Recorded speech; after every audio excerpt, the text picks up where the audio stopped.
Hello दोस्तों, welcome to RM study.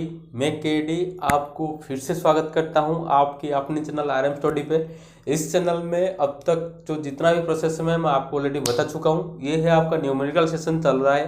पहली बात तो ये है। दूसरी बात ये है, अब तक जो चैप्टर ख़त्म हो गया है वो मैग्नेटिक सर्किट तक ख़त्म हो गया।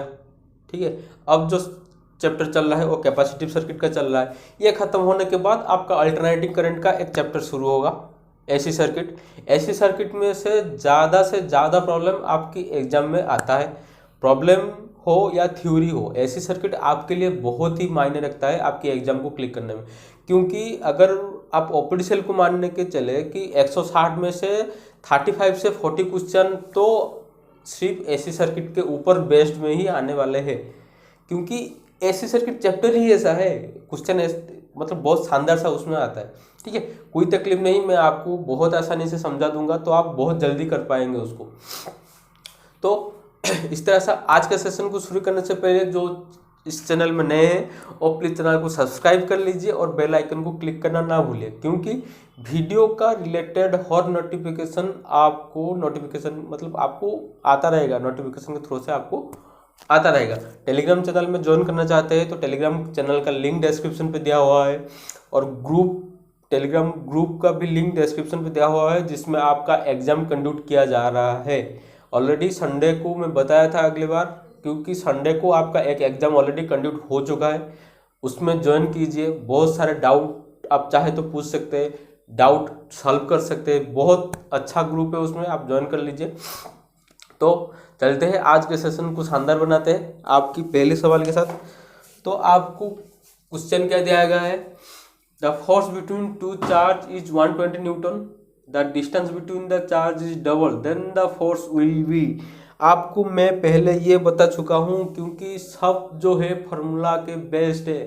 तो फार्मूला के बेस्ड के हिसाब से इसका फार्मूला क्या होगा आप पहले बताइए। वीडियो को पॉज कीजिए, पॉज करके उसका आंसर कीजिए।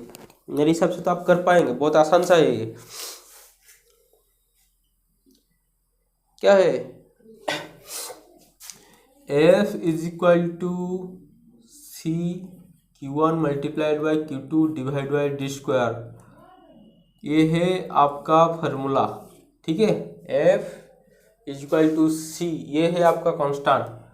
ठीक है, Q1 multiplied by Q2 divide by D square. इधर C का वैल्यू आपका है 9 इंटू 10⁹। ठीक है, इसको भी याद कर लीजिए। ये एक बार मैं पहले बता चुका हूँ आपको, फिर एक बार बता रहा हूँ। ठीक है, अब जो प्रॉब्लम है करने में आपको बहुत आसानी होगा, तो सॉल्व कीजिए। पहले मैं क्या बताया था, आपका डाटा टेबल निकालना है आपको। डाटा टेबल में क्या दिया गया है देखिए। टू चार्ज का अंदर का फोर्स दिया गया है कितना? 120 न्यूटन। ठीक है, दो चार्ज का अंदर का जो फोर्स है आपको दिया गया है 120 न्यूटन। तो आपको क्या बोला जा रहा है? कंडीशन दिया रहा है distance between the charge is double. अगर उन दोनों का डिस्टेंस अगर डबल हो रहा है, डबल मतलब वो फार्मूला को आइए, डबल मतलब डिस्टेंस का क्या हो रहा है? Q1 multiplied by Q2 divide by D square. ठीक है, अगर डी स्क्वायर है नीचे, ठीक है, डिनोमिनेटर में आपका डी स्क्वायर है, तो डी स्क्वायर क्या होगा? अगर चार्ज आपका डबल हो, मतलब डिस्टेंस आपका डबल हो गया, तो डबल होने से डी स्क्वायर का वैल्यू कितना आ जाएगा? 4 आ जाएगा। ठीक है, तो अगर 4 आ जाएगा तो टोटल फोर्स से कितना डिक्रीज हो जाएगा? 4, 1/4 आपका हो जाएगा। मतलब आपका जो 120 न्यूटन दिया गया है, तो सिर्फ 120 न्यूटन बटा 4 कर लेंगे तो आपका आ जाएगा 30 न्यूटन, जो कि है आपका सही आंसर।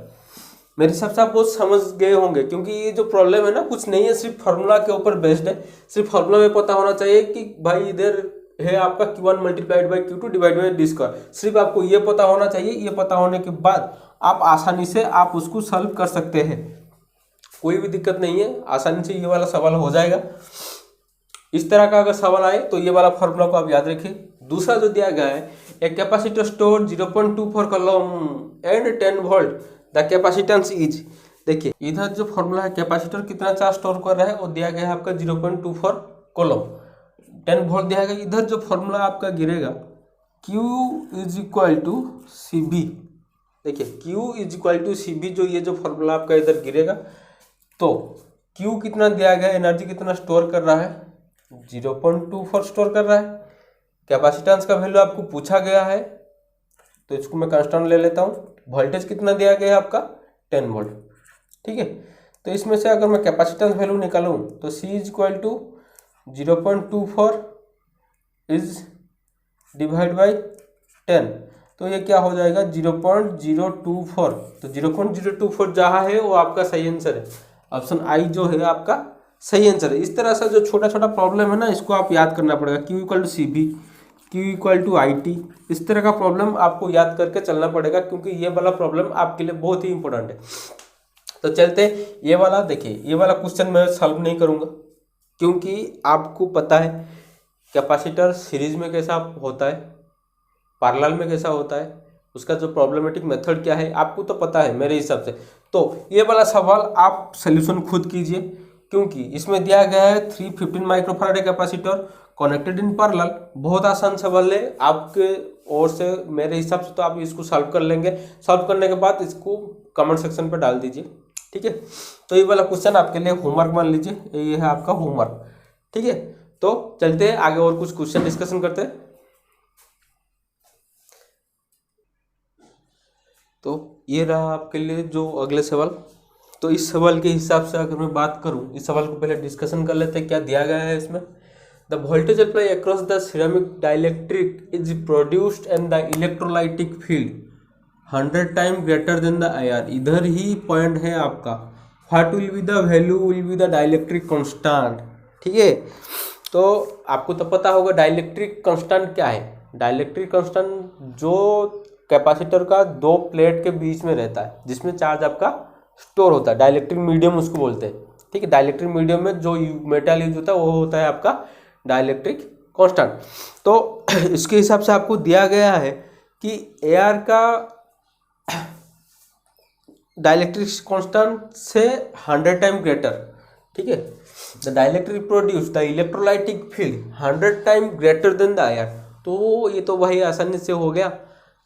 पता है थोड़ा लाइट प्रॉब्लम हो रहा है अभी, क्योंकि देखिए इधर का करंट चला गया अभी, तो करंट की वजह से तो क्लास रुकने वाला नहीं है, तो इसलिए क्लास कंटिन्यू रहेगा। सिर्फ आपको क्वेश्चन विजिबल रहना चाहिए, ठीक है। तो इसके हिसाब से अगर मैं बात करता हूँ तो एआर का डाइलेक्ट्रिक कांस्टेंट क्या है, अगर ये आपको पता चल गया तो आप आसानी से सॉल्व कीजिए कि सर ये इतना हो गया कि वो 100 टाइम मतलब 1 इज मल्टीप्लाइड बाई 100 और 2 टाइम मतलब 2 इज मल्टीप्लाइड बाई 100, कुछ इस तरह से आप बता सकते हैं मेरे को। पर आपको क्या पता होना चाहिए ना कितना डाइलेक्ट्रिक कांस्टेंट है आपका, एक्चुअली में डाइलेक्ट्रिक कांस्टेंट कितना है। तो इधर मैं बात करूं तो एआर का डाइलेक्ट्रिक कांस्टेंट है 1। इसको आप याद रखिए, डायरेक्ट एग्जाम में पूछ लेता है कि एआर का डाइलेक्ट्रिक कांस्टेंट क्या है आपका, इस तरह से सवाल पूछ सकता है आपको। पर इसको आप याद रखिए कि एआर का डाइलेक्ट्रिक कांस्टेंट है आपका 1। अगर एआर का डाइलेक्ट्रिक कांस्टेंट है 1 than 100 time greater than the AR, 100 time greater than the AR. 100 is multiplied by 1, simple सी तो बात है। ओ मतलब क्वेश्चन में ही उसका आंसर दे दिया है, पर आपको सिर्फ एआर का पता होना चाहिए कितना है डाइलेक्ट्रिक कांस्टेंट। तो एआर का डाइलेक्ट्रिक कांस्टेंट हो गया आपका 1, तो 100 मल्टीप्लाई अगर 1 आप कर लेंगे तो आपका आ जाएगा 100 ही आपका आएगा आंसर। तो सही आंसर है इधर आपका बी वाला ऑप्शन, ठीक है। इसके इस तरह से मैं आपको कुछ डाइलेक्ट्रिक कांस्टेंट के बारे में बता दे रहा हूँ, जैसे कि आपका रह जाएगा ग्लास और जितना भी रह जाएगा आपका डाइलेक्ट्रिक कांस्टेंट के बारे में, ठीक है। तो देखिए एआर का तो आप पता चल गया, एआर का है 1 अप्रोक्सीमेटली 1, ठीक है। 1 ही आप मान के चलिए इसको, एआर का है आपका 1। इस तरह से ग्लास और माइका,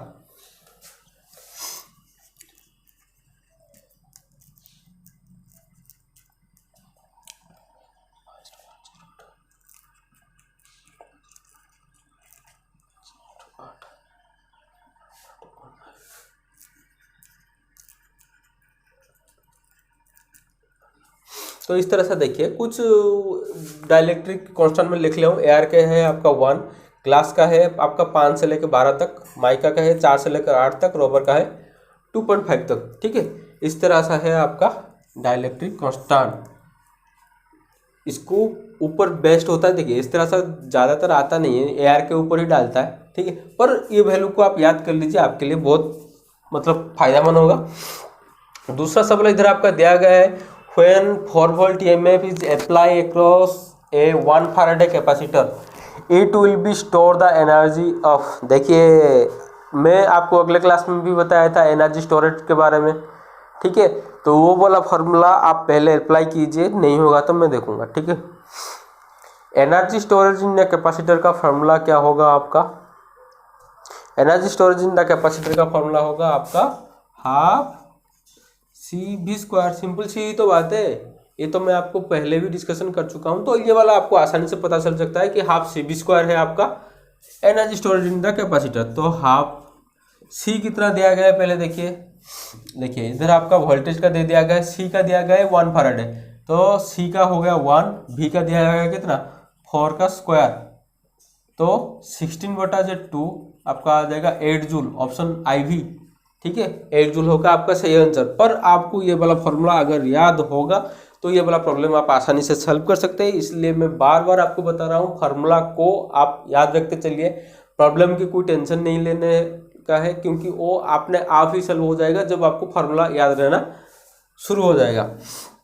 तो क्वेश्चन 6 जो दिया गया है आपका, if a 6 microfarad capacitor is charged 200 volt the charge in the coulomb will be, ठीक है। आपका जो 6 माइक्रोफैराडे कैपेसिटर चार्ज होता है 200 वोल्ट में, तो कितना कॉलम को चार्ज करता है आपको फार्मूला के बाद बताए, क्योंकि Q = CV।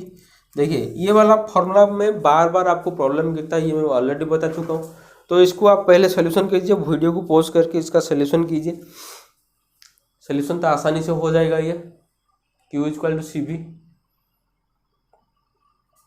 ठीक है। तो कितना निकला आपका ये वाला सवाल आपके लिए, और एक होमवर्क है, 2 होमवर्क हो गया, ठीक है। ये वाला सवाल क्योंकि इसी सेशन में पहले जो 3 नंबर का 2 नंबर का क्वेश्चन था, कुछ इस तरह सा था, मैं आपको इसके साथ डिस्कशन कर चुका हूँ पहले। तो ज़्यादा टाइम वेस्ट ना करते हुए आप ये वाला सवाल सोल्यूशन करके कमेंट सेक्शन पर डाल दीजिए, ठीक है। और चलते हैं अगले क्वेश्चन डिस्कशन करते हैं।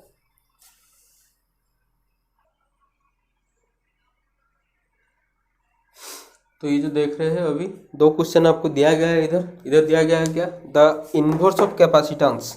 ये जो सवाल है ना, ये वाला सवाल आपका आया था OHPC में, ठीक है। OHPC मतलब ओडिशा हाइड्रो पावर कॉरपोरेशन में ये वाला सवाल आपका आया था। बहुत इंपॉर्टेंट सवाल है ये, मतलब बहुत इंपॉर्टेंट सवाल है, बहुत सारे को ऐसा पता नहीं है, क्योंकि कैपेसिटेंस का इन्वर्स जो है वो है आपका इलास्टेंस, ठीक है। आप इसको नोट कर लीजिए, इसलिए मैं आपको ये वाला सवाल दिया हूँ इधर। बहुत इंपॉर्टेंट क्वेश्चन है आपके लिए। Inverse of capacitance is called, ठीक है।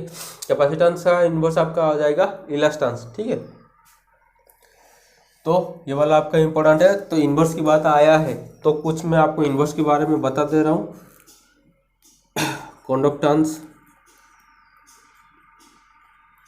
कंडक्टेंस किसका इनवर्स है, 1/रेजिस्टेंस। ये सब आप मार्क करके चलिए। कंडक्टेंस होगा आपका 1/रेजिस्टेंस का।